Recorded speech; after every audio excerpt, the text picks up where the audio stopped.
লাইভের মধ্যে এই মুহূর্তে আছে সন্দীপর উপজেলা পরিষদ মাঠের মধ্যে এটা অন্যরা জান যে আজিয়া সন্দীপের মধ্যে যে ফেরি সার্ভিস আজি উদ্বোধন করা হয় এবং এই উদ্বোধন অনুষ্ঠানের মধ্যে এখন একে একে 6 জন উপদেষ্টা উপস্থিত, যদিও 7 জন উপদেষ্টা এবার হতে আছে, তার মধ্যে একজন আসিফ মাহমুদ সচিব ভুইয়া তিনি উপস্থিত নেবেন, বাকি 6 জন উপদেষ্টা এই মুহূর্তে উপস্থিত এবং তারা এক এক বক্তব্য রাখেন। আর এখন আরেকখানা পরেই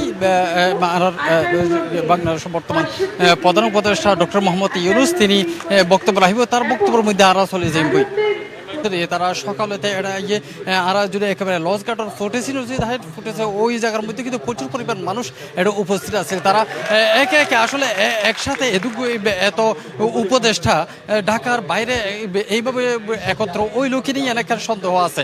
এই হতাল্লায় কিন্তু আসলে এটির মানুষজনও কিন্তু খুব বেশি আগ্রহী আছে, তারা বরণ করে বলি যে নারা মানুষজনের মধ্যে দেখি আনা যদি কয়েকজন হলো হত হইবার চেষ্টা করি তাহলে হয়তো ওনারা বুঝতে পারছি। আঙ্কেল যদি একখানে হন আসে যে ওনার ফেরিঘাট উদ্বোধন হয়ে এই বিষয়ের অনুভূতি কেন একখানে জানতে চাই প্রথমে।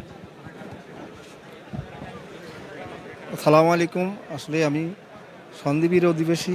এই যে ফেরিঘাট উদ্বোধন হচ্ছে এর জন্য আমরা এভাবে বর্তমান উপদেষ্টা মণ্ডলীর ডক্টর ইউনূস সাহেবকে আন্তরিকভাবে অভিনন্দন, যে এই সময়ের মধ্যে স্বল্প সময়ের মধ্যে আমাদেরকে যে মূল ভূখণ্ডের সাথে যেভাবে সংযুক্ত করেছেন।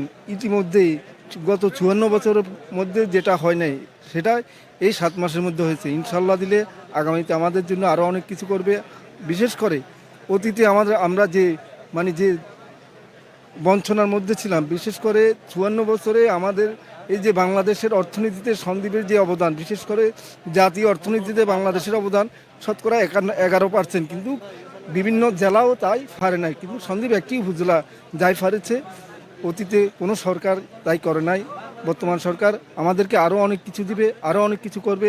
তার জন্য এই বর্তমান উপদেষ্টা মণ্ডলীর সদস্যকে আন্তরিকভাবে অভিনন্দন। আর আমাদের এই যে ফয়জুল কবির খান স্যার আরও দীর্ঘজীবী হোক, আমাদের আরও অনেক কিছু পূরণ করুক। আল্লাহ হাফেজ। আসসালামু আলাইকুম।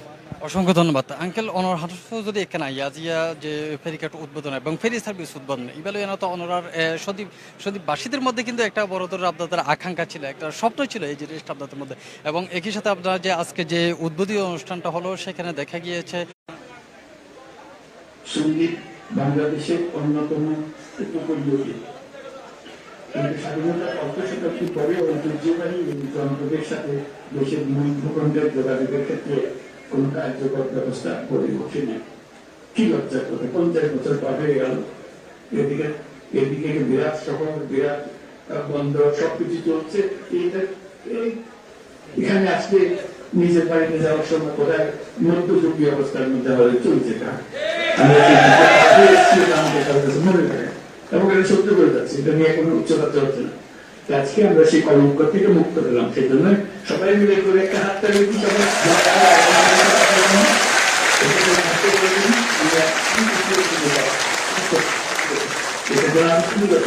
শুরু হলো। এর থেকে আরো সুন্দর ভাবে হয়, নিরাপত্তার সঙ্গে সঙ্গী যাওয়ার কথা শুনলে মানে যেন ভয় না ধরে যে একটু কি বিপদের মধ্যে ঘুরতে যাচ্ছি এরকম যেন মহান ঠিক আছে। এবং শুধু নিজেরা যাবো না, এখন বন্ধু বান্ধব বিদেশ থেকে যারা আসবে তাদের সবাই মিলে ওখানে যাবে। কি বলছে এটাকে উৎসব দিক করে, এখানে আনন্দ উৎসব করার জন্য সবাই আসবে। আপনাদের সন্দীপের লোক সারা আমেরিকা দূরে আছে, নিউ ইয়র্ক শহর তারা ভর্তি করে রেখেছে সন্দীপের লোক। কোথায় যাচ্ছিস এরকম যেন না ফুর্তি করে তাদের ওখানকার বন্ধু বান্ধবদের নিয়ে আসবে দেখাতে আমাদের বাড়ি কোথায়, দেশ কোথায়, এবং গৌরব করে যে চট্টগ্রাম শহরে যা পাওয়া যায় না সন্দীপের কাছে বেশি পাওয়া যায়। কারণ আপনাদের সেই সুযোগ আছে, আপনারা যে পরিমাণ রেমিটেন্স পাবেন সেই রেমিটেন্সের একটা ক্ষুদ্র অঙ্ক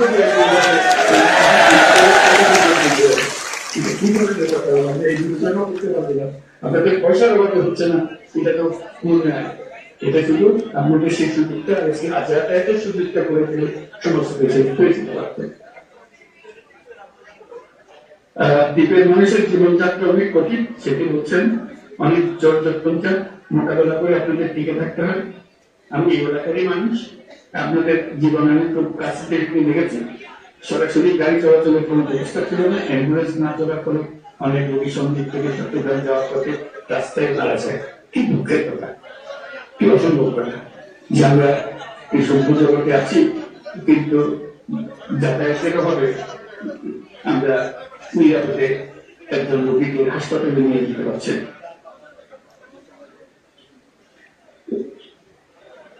সন্দেহকে নৌবন্দর ঘোষণা, কুমিরা গুপ্তছড়া ঘাট উন্মুক্ত করা, ঢাকা কুমিরা বাস চালু করা, ফেরিঘাট এলাকায় সংযোগ সড়ক নির্মাণ এবং নৌপথ নিয়মিত ড্রেজিংয়ের উদ্যোগে নৌপথে নিয়মিত ড্রেজিংয়ের উদ্যোগ নেওয়া হচ্ছে।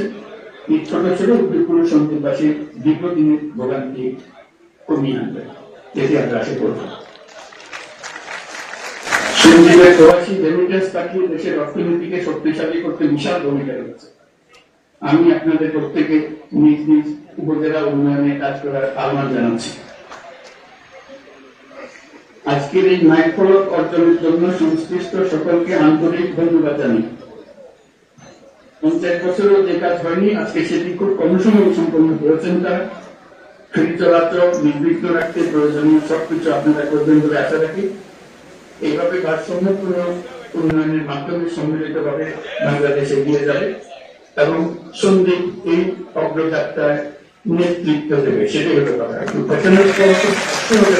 আপনারা নেতৃত্ব দেবেন, তারা বাংলাদেশের জন্য নেতৃত্ব দেবেন, কারণ আপনাদের তো বুদ্ধির অভাব নেই, আপনাদের প্রযুক্তির অভাব নেই, আপনাদের টাকার অভাব নেই, কৃষির জন্য আপনারা চিন্তা করবেন। তাই আপনারা নেতৃত্ব দেবেন, সেটি আশা করছি। সেটা যার উন্মোচন হলো।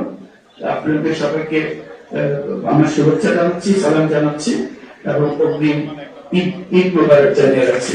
ঈদ মোবারক।